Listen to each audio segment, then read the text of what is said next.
Yeah, my name's Keith Makse. I'm the president of Cerebral Vortex Games. We're a casual and serious game developer. We're focusing on, our casual games are focused on the downloadable websites, such as Big Fish Games, Real Arcade, iWin. One of our games, Mysterious Worlds: The Secret of Oak Island, was the #1 game on iWin. We also do games for web, online. We do games for the iPhone, and these games have been doing very well for us for the past couple years. And we also started getting into sort of the serious game genre, focusing on games ranging from grammar to dealing with immigration to over a 10-year period near Toronto, and then also focusing on people who have intellectual and developmental disabilities.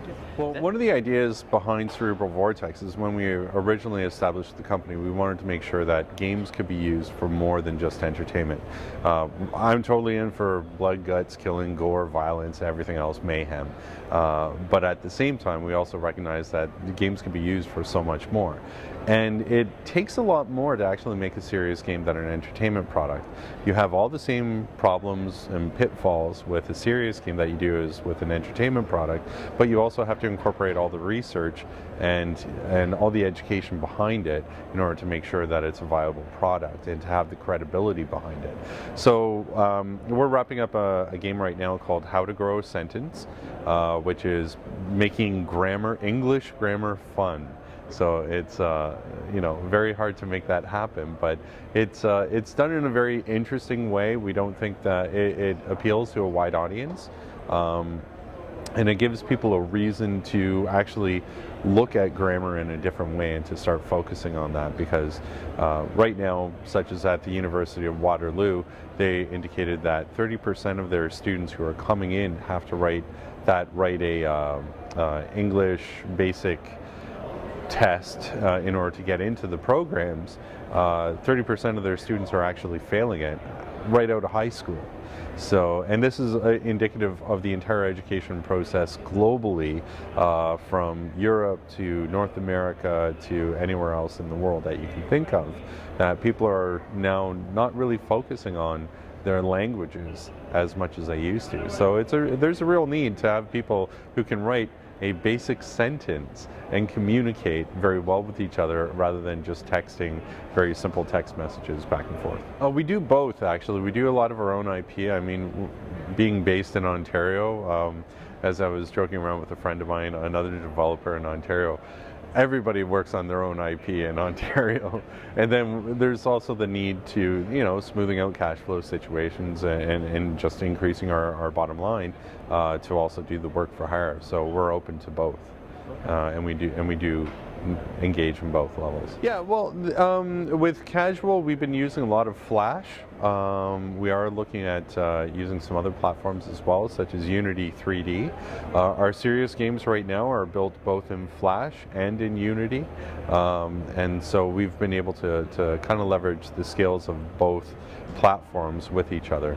And yeah, it's been pretty successful with that so far. Well, we're actually working on a couple of projects right now. We're wrapping up another iPhone project, and then starting up right after that with an entertainment company in Toronto, working on some Facebook games.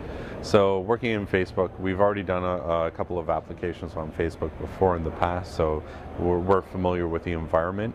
However, they are pretty big things to think about when you have the entire viral side and you're doing a lot of the marketing yourself.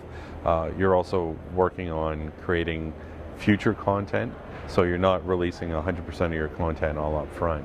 It's a game that's going to be constantly in development if you're doing it right. So yeah, we're looking at Facebook, and then again, we do have some serious games like our game In Your Neighborhood. We're working in Unity 3D, which we're hoping to wrap up development by the end of 2010, and get that out in that way. And again, we'll be constantly adding on to that project in the future. In terms of project management, it's very difficult because some projects can take as little as 2 weeks, and other projects that we worked on are taking over a year. So it depends on what the project is, what the scope is, who the audience is, where it's going to be distributed. Those are all factors that we have to take into account when we're actually developing a game. And there's been a lot of games that have come up where we've just had free time. We're wrapping up a game and then we just casually sit down and talk about, oh yeah, I think we can do that. Let's do it this month. Done. Okay, moving on. And then something else comes along. So it makes, we do have kind of holes to fill, and we try to do our experimentation right after projects and after we have a little recuperation time. I don't know. We have so many different projects that are on the go. We're wrapping up, I think, about 5 games over the course of the next month or two, and starting development on others, doing grant writing, doing more business planning. So everything under the sun I can think of is probably in that message. A new challenge. Yeah, it's my challenge. It's everything.